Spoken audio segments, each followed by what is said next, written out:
Okay, I'm here today with Brian Gott. Now, Brian has a great facility here in Denver at Green Valley Ranch. He's got his own club fitting business, and it's go to gottgolf.com. He's one of the top club fitters in America, and he's now on our staff. So we're going to talk about putting, and he's done a lot with putting, and both of us have worked with a guy named Dr. Craig Farnsworth. Now, Dr. Farnsworth was big in the military and everything, teaching all these people how to shoot, and he understands eyes and vision. In putting, seeing line correctly, in my opinion, I don't know about you, but that's probably more important than stroke, because if you don't see line correctly, you're going to gag on it every time you get up over it. Absolutely. So, Brian, just tell me, what have we got here and what are we going to do? Okay, so from one of your previous videos where you talked about getting yourself set up so that you can see the line is straight, Okay. we kind of have a setup here that anybody can do on their own. Okay. So you can actually use 2 alignment sticks. If these are 2 little rulers we just got at Home Depot. Right. But you set these up about 4 to 6 inches apart. Get So- yourself a line. So we want at least 4 to 6 inches break between one and the other one. Correct. Set that up. You use a string to get yourself, make sure everything's set up square. All right. And now, So this string, this makes sure that the line is right. So what we're doing with this is we're making sure that those sticks are absolutely perfectly in line. correct. Okay, all right. So kind of as a baseline, go ahead and get yourself set up in there, Mike. And I want you to look down in the mirror and get your eyes directly over the golf ball.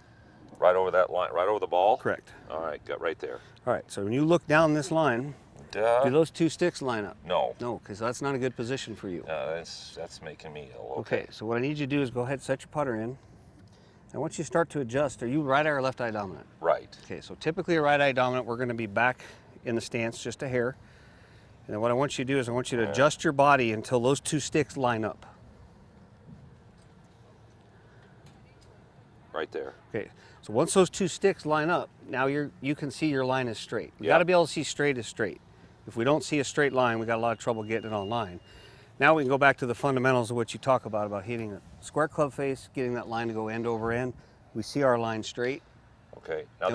this is good for me because this mirror, where you started me, my eyes, you had me put it right on that black line or right over the target line.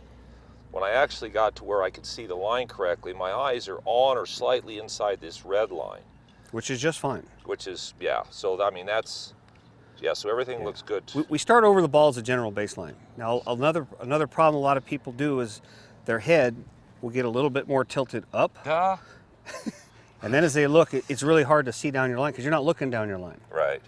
Okay, if you drop your head down so your eyes are parallel with the ground, now when you tilt your head, everything should look straight down your line. So you basically want your spine, this part, and your head to be, I don't know that you want to be bent over as much, so it's But a you- little break in the waist. yeah. The arms hang down, and then we just want to tuck the chin just a little bit so that those eyes get parallel with the ground. Okay, right there. So Which I is wouldn't kinda right. bend over to accomplish No, that. you I would just just tuck drop your the chin.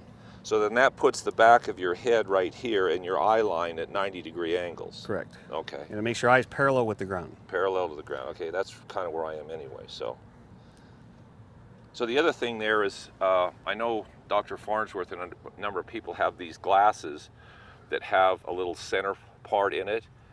And if you stand up with your head too high, you're looking through the bottom of the glass. I've never seen those. So you have to tip your head down so you're looking right through the center, so people start Well, to see that. If you look what happens to the eye line, so if my head is tilted up, as I look, everything goes left. Okay, As I drop my head down and I look, now my eyes track down the line. So as long as I'm seeing that straight right. and my eyes are parallel to the ground, I can see my straight line. Now if we hit with square club face, Right. down the line that we see straight, the ball's going to go down your target line. Folks, this is something you've got to spend time and understand what's the best position for your eyes to see line correctly. Because what happens under pressure, if you track and the line doesn't look exactly right, is the club's coming into the ball. Right when you get to the ball, your subconscious goes, ooh, this doesn't look right, and then it tries to make a last-minute correction, and you think you choked or you think that whatever. Well, no, it's your subconscious trying to fix to help you make the ball go on the right line. So seeing line is critical to being a good putter. This is another way to find out where you need to be. And like Brian said, there isn't one position for everybody. That's why you see so many different setups in putting, is because eye lines and eye dominance and all different types of things play into how you see line or don't see line.